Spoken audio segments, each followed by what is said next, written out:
Good afternoon to the staff of West Charlotte Senior High School. Today, in the next few slides, you will learn about a new initiative that has been defined under the North Carolina ESSA Act. What is TSI? The North Carolina Department of Public Schools has identified 99 CMS schools in targeted support and improvement status, which has been defined in the North Carolina Every Student Succeeds Act State Accountability Plan. These schools that have received this status is due to receiving a grade of F in the performance of one or more subgroups. Specifically, 97 of those schools that received this status received a grade of an F for the subgroup of students with disabilities, therefore resulting in the need of support and improvement. Schools that receive the TSI status may be Title I as well as non-Title I schools. These schools will retain this status for a 3-year period, beginning in 2019 and ending in 2022, regardless of any progress that has been made.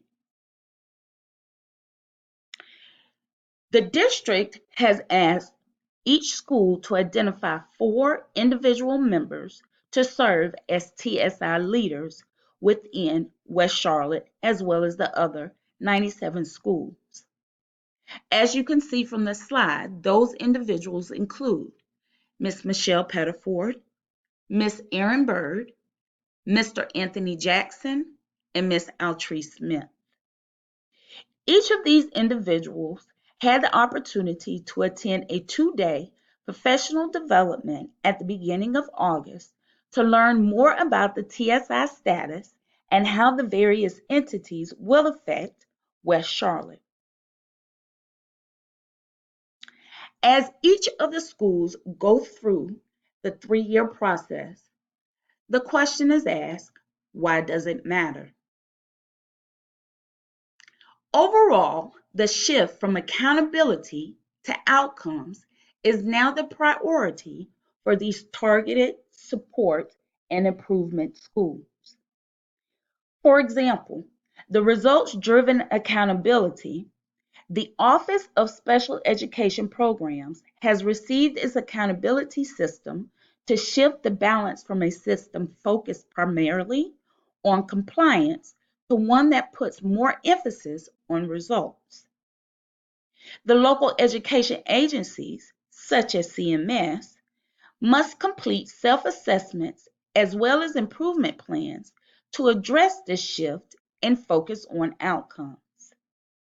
Lastly, in the Every Student Succeeds Act, there is a focus as well on outcomes, and it identifies students with disabilities, or SWD, as one of those subgroups for improvement. This is in direct alignment to the Andrew F. Supreme Court decision.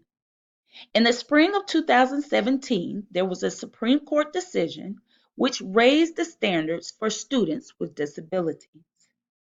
This means that it moved away from the merely minimum standard. The Supreme Court judges unanimously ruled a school must offer an IEP, or individualized education program, that is reasonably calculated to enable a child to make progress appropriate in light of the child's circumstances. The court additionally emphasized the requirement that every child should have the chance to meet challenging objectives. Not only was the emphasis placed on the child, but it also put focus on the parents. So what does this mean for West Charlotte as well as the district?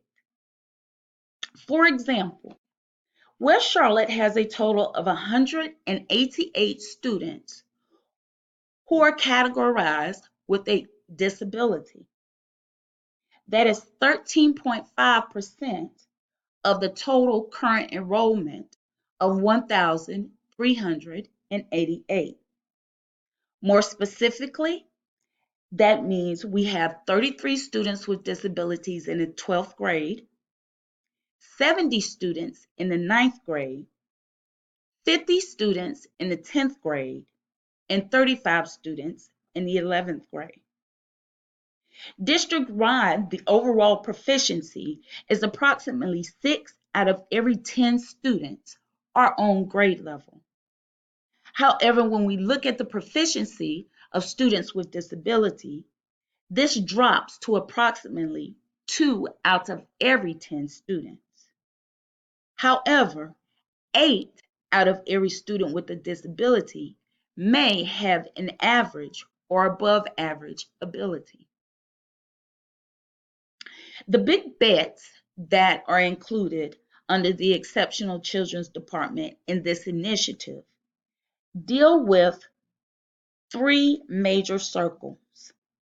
The blue circle, which is the widest reaching, it states improve mindset of inclusion, include, affirm, and accept. If we improve our mindsets of inclusion for students with disabilities, they will definitely grow. This pertains to every aspect of school, from field trips to extracurricular activities. Including students with disabilities will affirm them and accept them, as well expect them to succeed. Consider full inclusion for specials, create a best buddies program, as well as consider whether students in separate settings can ride regular buses, are just a few of these examples as well as initiatives.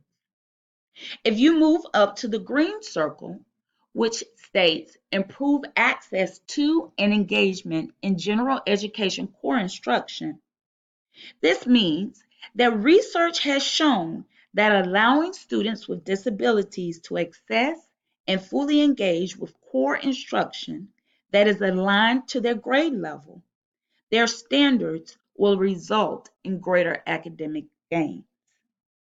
Lastly, in the middle is the orange circle. This means improvement for quality of specially designed instruction. Students with disabilities do need additional as well as individualized instruction to address their learning needs. This is called SDI, or specially designed instruction. This instruction, like general ed, must be high quality, rigorous, and evidence-based in order to be effective. Now again, how does this affect and align West Charlotte? As you can see, our school improvement plan for 2019-2020 encompassed 5 school improvement plan indicators. These indicators are aligned to the mandates that are initiated within TSI.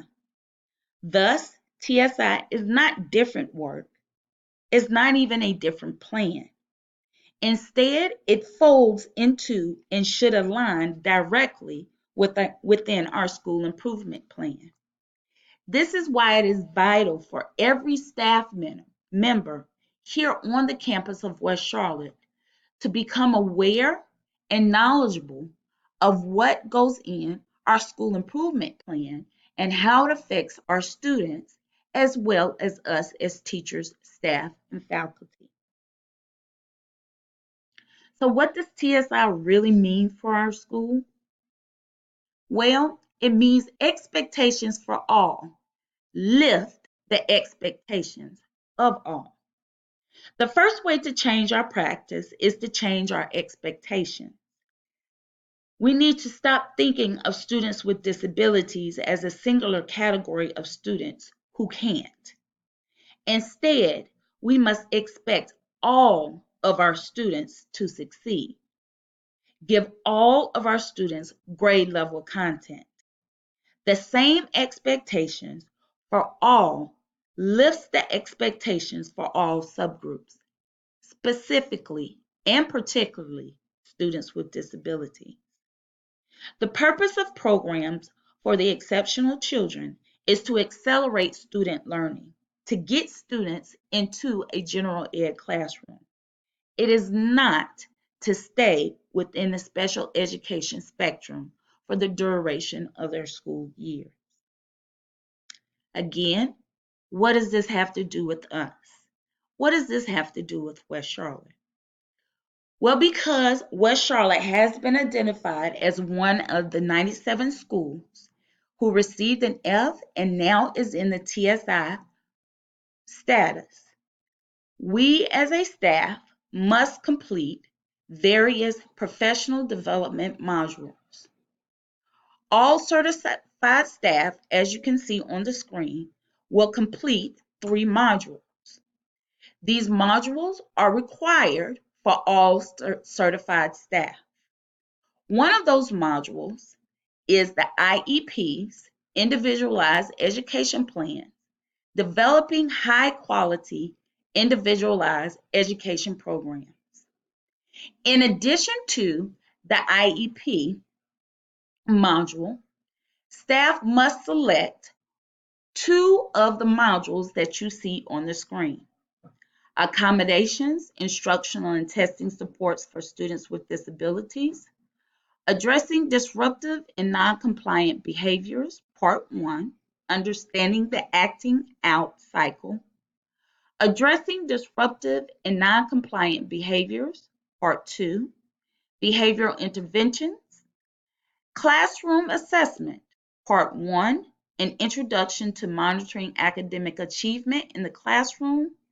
Secondary reading instruction, Part 1, teaching vocabulary and comprehension in the content areas. Secondary reading instruction, Part 2, deepening middle school content area and learning with vocabulary and comprehension strategies. Because all staff, which includes administrators, general ed, EC, EL, as well as special areas, to complete 3 modules within the IRIS Center. The IRIS Center is supported by the U.S. Department of Education's Office of Special Education Programs and is located at Vanderbilt University Peabody College. It offers high-quality online training supporting the increased use of evidence-based practices that illustrate as well as translate research to practice for ongoing professional development. This is so that educators have the knowledge and skills to improve their outcomes for all students, especially struggling learners and those with disabilities. This is one module that is required for everyone, which as stated, and as you see on the screen, the IEPs developing high quality individualized education programs. Staff will need to complete the other 2 additional modules by April 30th. Ms. Pettiford, who is the TSI coordinator, will be responsible for ensuring the completion for all staff and submitting the required documentation, which will be through Canvas. Again, this documentation is required by the federal funding, which is used for all professional developments, substitutes, and etc. This is not a West Charlotte thing. This is not a Charlotte-Mecklenburg school thing. This is a federally mandated initiative. Therefore, the screen that you see before you are the required modules that you will take. Again, the first required is the IEP, Developing High Quality Individualized Education Program. You are then required to select 2 additional modules from the list below. These instructions as well as these modules will be emailed to you as well as provided to you in Canvas. If you have any questions, you can always come to ask Ms. Pettiford, who is the TSI coordinator, Ms. Bird, Mr. Jackson, or Ms. Smith for further instruction.